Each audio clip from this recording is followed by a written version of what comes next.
저는 성인이 될 때까지 제가 자폐인 줄 몰랐습니다. 알고 나서야 제 인생의 모든 순간들이 비로소 이해되기 시작했죠. 특히 제 어린 시절이요. 이 영상은 우리 아이가 자폐인가 걱정되시는 부모님들과 나는 왜 다른 사람들이랑 지내는 게 힘들지? 하는 어른들에게 큰 도움이 될 거예요. 의사 선생님이 책에서 보고 방관자로 평가하는 내용이 아닌 실제로 겪은 사람이 경험을 말씀드리는 내용이니까요. 많은 분들이 병원에서 당신은 그냥 예민한 겁니다. 불안 장애입니다. 혹은 너무 똑똑해서 자폐일 리가 없어요. 라는 말을 듣습니다. 한 구독자분은 의사에게 자폐 이야기를 했더니 아직도 장난감에 집착하시나요? 라며 비꼬는 듯한 말을 듣고 상처받았다고 하더군요. 오늘 전문가들도 놓치는 수줍음이나 스트레스로 오해받았던 저의 어린 시절 특징 10가지를 공유하려고 해요. 이 영상을 보시면 여러분이 이상한 게 아니라는 증거를 찾고 어떻게 하면 좋을지 정확한 지도를 가져가실 거예요.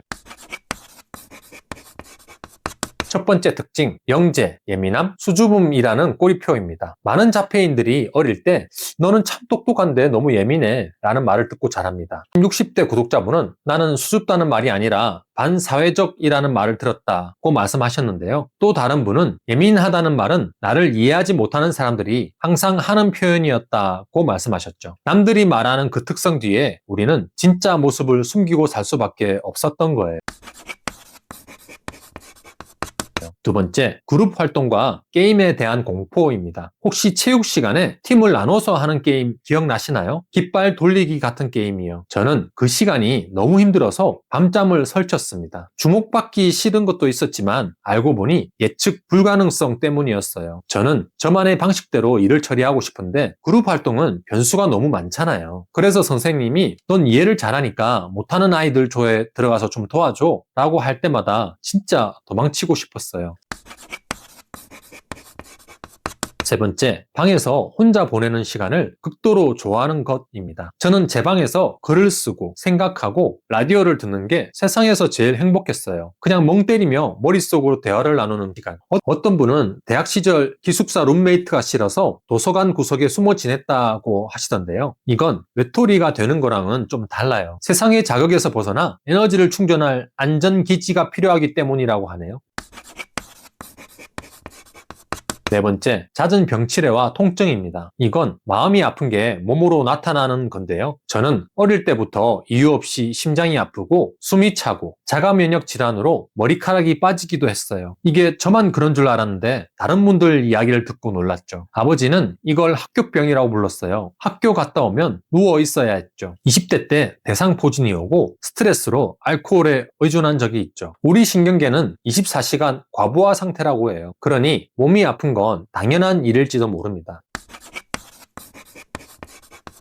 다섯 번째, 생일 파티에 대한 두려움입니다. 남들은 다 좋아하는데 저는 사람들이 많이 모이는 파티가 너무 힘들었습니다. 적응이 안 돼서 그런 줄 알았는데 저랑은 정말 안 맞다는 걸 이제는 알고 있어요. 지금 생각해보면 저는 사람을 싫어한 게 아니라 친밀한 소수와의 관계를 원했던 겁니다. 시끄러운 음악, 예측할 수 없는 대화들, 파티를 하면 사람들에게 위협받는 것 같았다는 70대 구독자분의 말씀이 너무나 공감됩니다.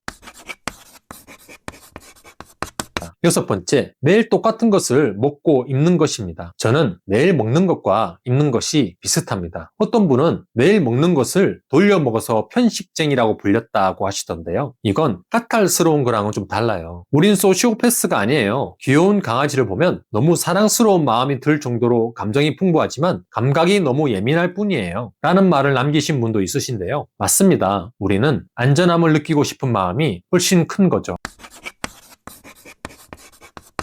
일곱 번째, 또래 관계의 어려움입니다. 쉬는 시간엔 구석진 곳에 들어가서 혼자 있는 게 제일 좋았습니다. 그런데 친구들이 와서 왜 혼자 있어? 같이 놀자 라고 하면 너무 불편하더라고요. 한 구독자분의 말씀이 제 마음을 그대로 대변해 주셨는데요. 친구들이 와서 너 안 심심해? 라고 묻는데 저는 속으로 아니 나 지금 너무 좋은데 나 그냥 내버려도 지금 안 쉬면 다음 수업 못 버텨 라고 외치고 싶었어요. 또 어떤 분은 한 친구하고만 친하다가 그 친구가 떠나면 외로움에 무너졌다고 하셨는데 이것도 정말 흔하게 나타나는 패턴이라고 해요. 8번째, 나만의 정리 시스템 만들기입니다. 포켓몬 카드를 알파벳 순으로 정리하거나 신발을 색깔별로 모으는 것. 그 질서 정연함 속에서 저는 평화를 느낀 것 같아요. 혼돈스러운 세상에서 내가 통제할 수 있는 몇 안 되는 세계니까요. 9번째, 청각보다 시각적 학습 선호입니다. 선생님이 말로만 설명하면 머릿속이 하얘지는데 글로 써주거나 그림으로 보면 바로 이해가 갔습니다. 비슷한 경험을 하신 분이 있으셨는데요. 엄마는 제가 사진 같은 기억력을 가졌다고 했어요. 하지만 사실 저는 시험 칠 때 그 교실의 냄새, 벽에서 나는 소리, 의자의 느낌을 떠올리며 그냥 칠판에 적힌 내용을 기억한 거예요. 저는 모든 감각을 동원해서 기억했던 거죠. 우리 뇌는 정보를 저장하는 방식 자체가 다르다고 해요.